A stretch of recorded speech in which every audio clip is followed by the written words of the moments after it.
visi adalah tujuan yang ingin kita capai di masa depan. Visi dari kurikulum Merdeka adalah membentuk siswa supaya berakhlak, berkelakuan sesuai dengan profil Pancasila. Karena kita umat beragama, poin sila pertama kan ketuhanan yang Maha Esa. Saya yakin di sini tidak semuanya agama Islam, pas ada agama Nasrani juga, baik itu Protestan atau Katolik dan lain-lain. Untuk saya yang agama Islam, kita percaya dengan adanya Allah. Oleh karena itu ada kebiasaan untuk kita supaya lebih dekat dengan Tuhan kita. Di antaranya sholat duha seminggu sekali. Kalau di sekolah seminggu sekali, Bapak Ibu bisa loh menerapkan di rumah setiap hari. Sebelum berangkat sekolah, ada waktu setengah 7, tidak masalah. Karena kan duha itu dari setelah subuh sampai sebelum zuhur, ya tidak masalah.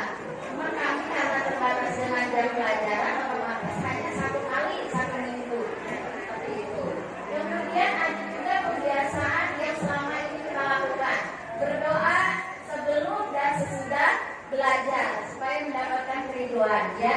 Apa yang anak-anak dapatkan semoga menjadi ilmu yang nempel sampai nanti dia besar supaya menjadi bahan untuk dia hidup ke depannya, seperti itu. Kemudian ada juga kami menambahkan seperti sholawat yang sudah dibagikan di dalam komunitas, atau biasanya anak pasti ada yang sudah dibagikan karena sudah bisa membaca Arab misalnya. Kemudian ada surat-surat pendek sebelum kita memulai pelajaran atau sebelum pulang. Kemudian ada cara santun, ya, sebelum masuk itu kita balis, periksa kebersihan, kerapihan. Kemudian ada guru masuk mengucapkan salam, dan itu adalah hal kecil, tapi itu akan membentuk karakter pribadi. Jadi anak walaupun bukan kita ini guru hanya sekitar 5 jam membersamai anak-anak, sedangkan selebihnya kan orang tua di rumah. Kami hanya mengambil poin-poin kecil. Saya yakin ibu bapak di rumah pasti lebih dari itu. Contohnya mengingatkan anak sholat 5 waktu. Bagaimana ketepatan waktunya? Bagaimana konsekuensi jika tidak melakukan sholat, seperti itu. Itu tanggung jawab kita bersama, karena anak itu kan titipan, ya, amanah. Bagaimana sih kalau kita diamanai sesuatu, gitu kan? Kita harus tanggung jawab dengan memberi amanah, seperti itu. Jadi jangan hanya karena anak saya sehat, makannya banyak, pintar di sekolah, tapi untuk moral atau akhlak, terutama terhadap Tuhan, kita tidak memperhatikan. Begitu pula dengan yang Nasrani. Mungkin ada ibadah-ibadah, misalnya di hari Minggu, bagaimana orang tua membiasakan, maksudnya mengajak, mungkin pada umur-umur masih kecil itu belum tahu yang namanya dosa atau pahala atau kewajiban atau seperti itu. Makanya kita sebagai orang dewasa membiasakan, yuk ikut sekolah minggu misalnya, seperti itu untuk yang Nasrani, untuk mendapatkan siraman kolbunya, ya, siraman rohaninya, biar anak tahu mana yang baik, mana yang tidak. Maaf jika saya salah, karena saya kurang paham masalah agama Nasrani, seperti itu.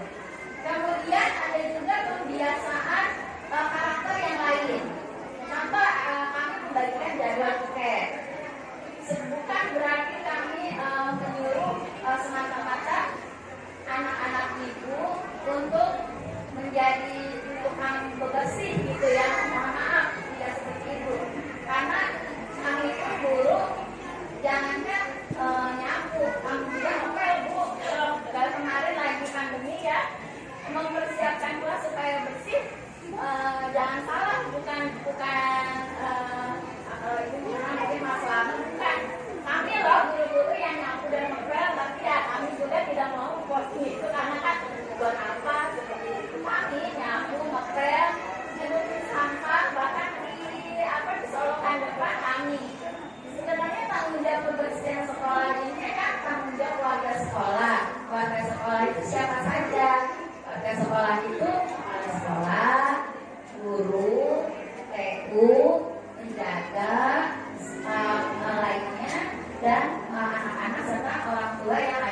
aktivitas sekolah. Makanya kami sering kalau jajan sampahnya jangan lupa masukin tong sampah, gitu kan? Karena sebenarnya yang kebersihan ini bukan tanggung jawab satu orang atau dua orang, tapi kita semua kita harus lebih aware dengan lingkungan. Makanya kami kan ada poin ketika membagi atau ini membawa ke sekolah. Maksudnya bukan nggak boleh jajan, sama saya juga bukan jajan. Maksudnya diedit bukan jajannya ya. Saya juga senang loh jajanan anak SD. Maksudnya ketika kita jajan itu kita bertanggung jawab dengan sampah yang diakibatkan dari jajanan kita gitu.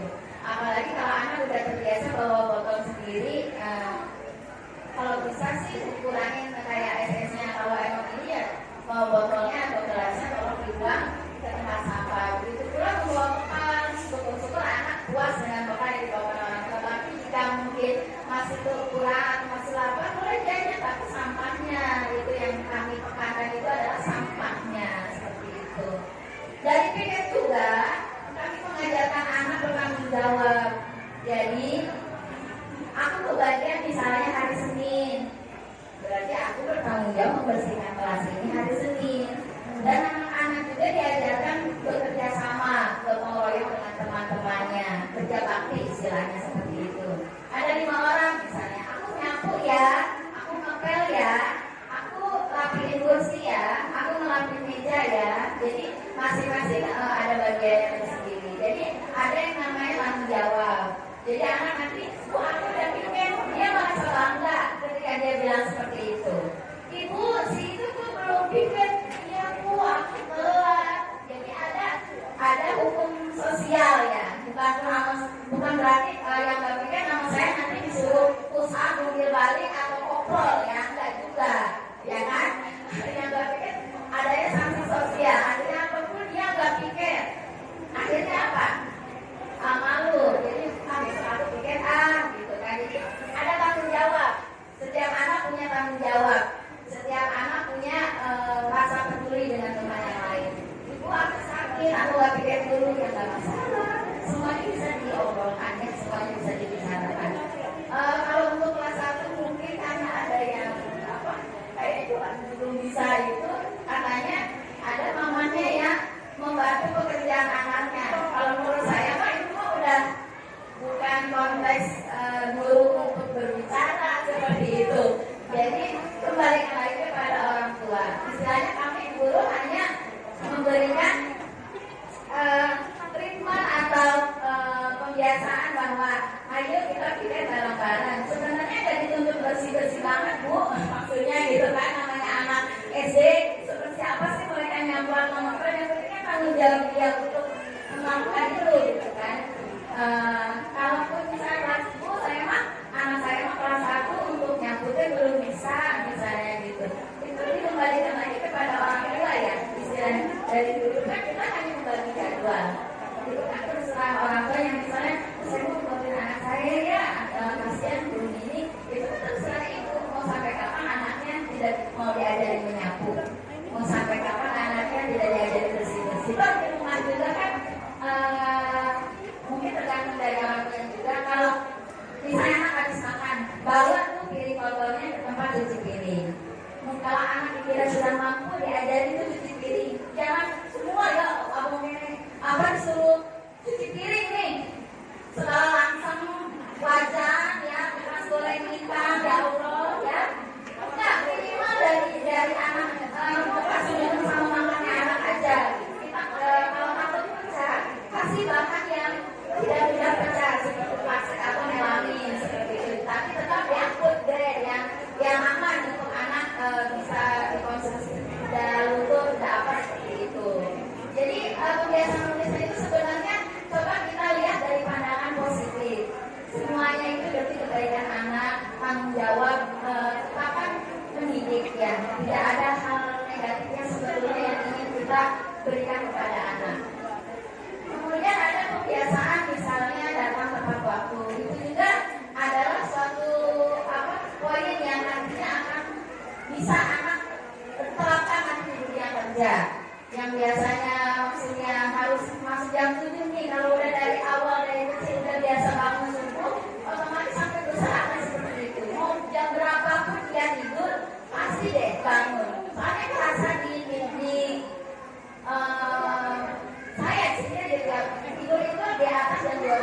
2, jam 3, jam 2, jam 3. Karena kebetulan punya anak yang hiperaktif.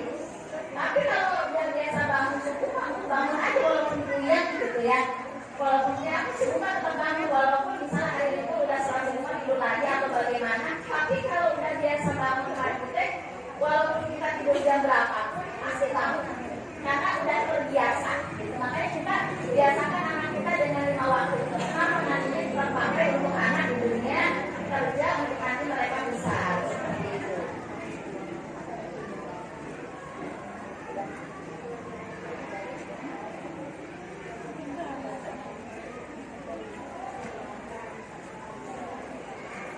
Kemudian pembiasaan satu lagi di hari Sabtu olahraga bersama.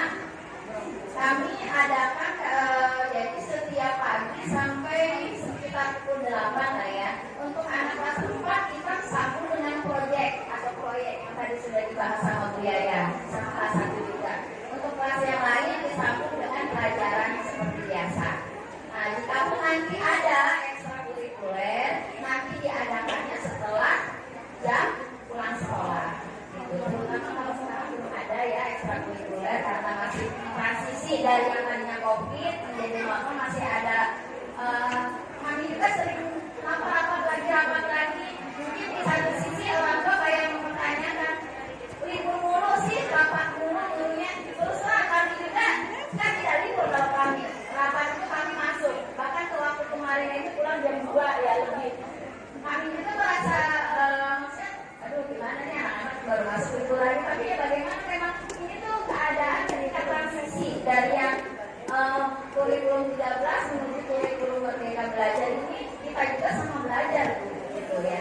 Walaupun tadi yang sudah disampaikan oleh Bu Nani, saya dan Bu Yaya sudah menjadi perwakilan guru penggerak, tapi kami juga masih yang namanya C, calon.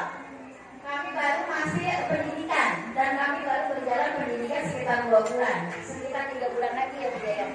Sekitar 3 bulan lagi kami baru mudah-mudahan lulus, mendapatkan sertifikat, baru kami bisa secara full menyampaikan apa sih kurikulum merdeka. Kami juga baru pendidikan 2 bulan, kurang lebih gitu ya.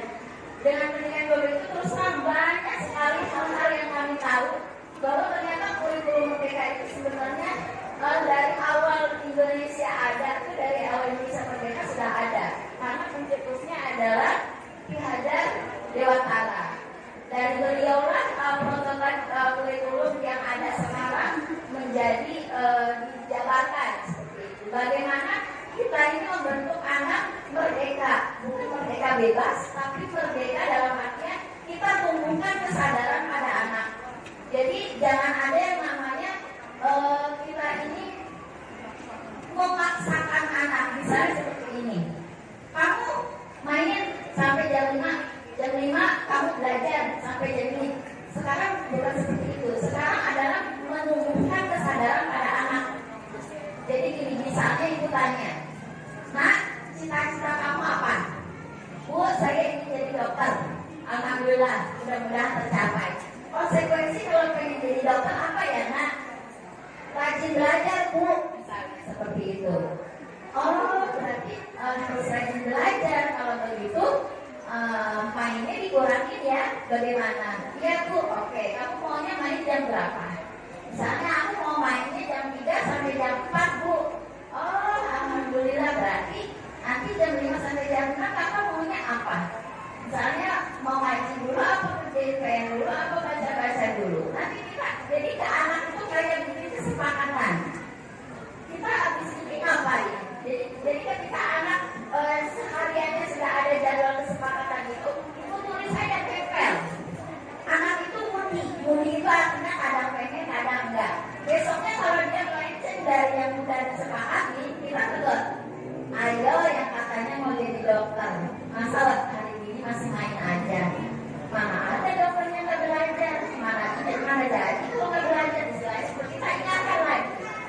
Jadi ketika dikatakan, mama misalnya seperti itu kan masih mau main, oke. Berapa menit lagi mainnya? 10 menit deh, oke. 10 menit ya. 10 menit kemudian kita tanya, ayo udah 10 menit, ayo belajar. Seperti itu. Jadi anak kalau udah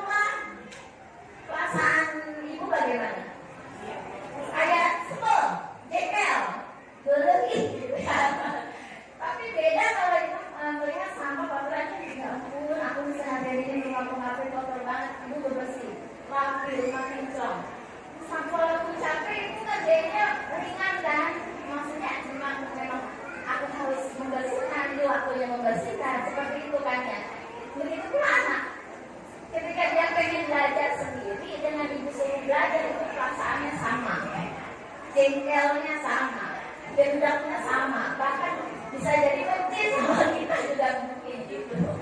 Makanya kadang anak tuh suka kalau bisa kayak melototin apa banting gitu, itu sama. Mungkin karena berhubung waktu sudah 10.18, kita rencananya 10.30 itu selesai. Kembalikan lagi ke moderator untuk sesi tadi. Terima kasih. Oke, sekarang kita akan menuliskan keyakinan kelas kita. Semua sudah Ibu buat di kertas ya? Coba tuliskan apa yang ingin kamu tulis untuk keyakinan kelas kita. Sudah ditulis? Ya, silakan yang sudah ditempelkan ya di depan ya. Yuk, tempel. Intan sudah. Silakan ditempel. Oke, terima kasih Intan. Iya, selanjutnya. Oke.